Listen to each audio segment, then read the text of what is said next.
If you're a married couple over 40, listen, you two need to start dating again. No, not going on dating apps. Your spouse is who I'm talking about. You need to bring spending time together back to life. Yes, even if you're busy. In fact, especially if you're busy. Here's why. Reason number one, you're drifting into empty nest talk and you don't even see it happening. When your littles were little, you were on pure survival mode. We've all been there. Sleep was a luxury, food was a win, and the minimum viable product of a marriage was the bar.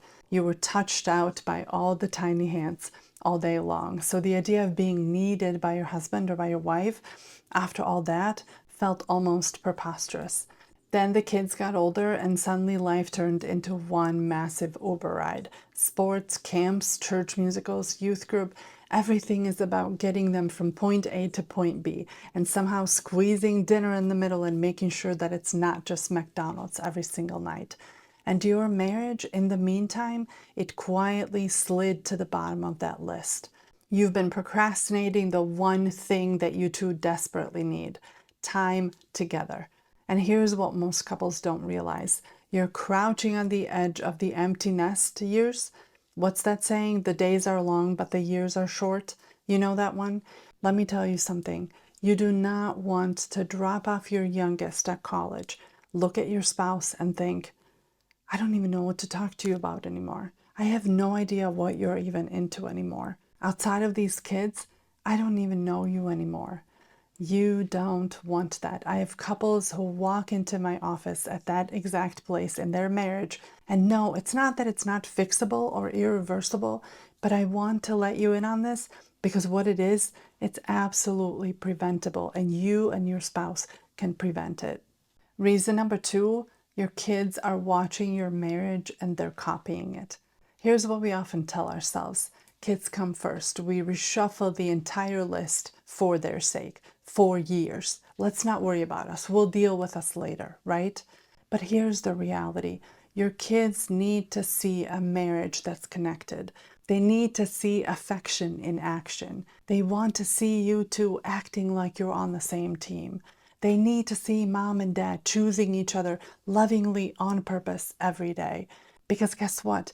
They're learning what marriage looks like from you. And if all they ever see is stress and fighting and logistics, two people acting like roommates running a household, and then more stress, more fighting, and more logistics, that's exactly what they will repeat. Spending time together again, dating each other again, it's not selfish. It's far from it.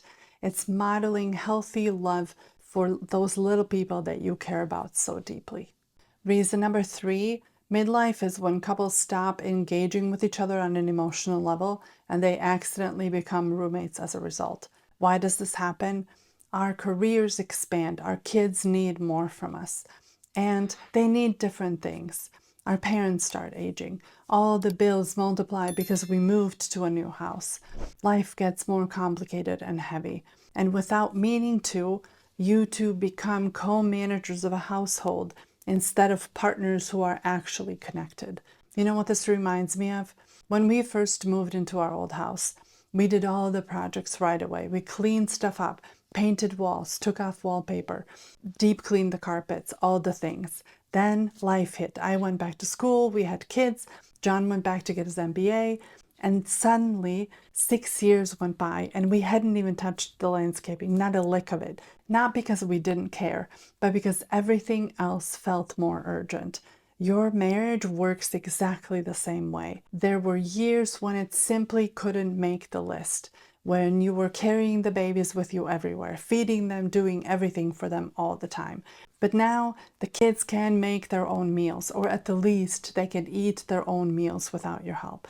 They can stay home for a couple hours alone, or they can be with a sitter once every few weeks. And please know, there will be no permanent damage done as a result of you doing that. It will be good for them. So this is your window. This is the time when your marriage gets to be moved back up on that list. Because when you two are better together, your kids are better as a result. The best gift you can give them is parents who love each other, who are spending time together, laughing out loud, Parents who choose each other obviously and unapologetically every single day. So if you're over 40 and you've been drifting apart, you're feeling called out by me, sorry, not sorry, start dating again. Make spending time together non-negotiable.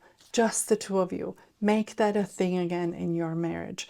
Not next week, not someday, not when things slow down, because you and I both know they will not. It will just be a different kind of busy.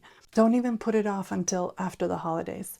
Do it now before the end of this week. I'm serious, because this is how you build a marriage that you want to come home to, even when the house is quiet and the kids are all grown up.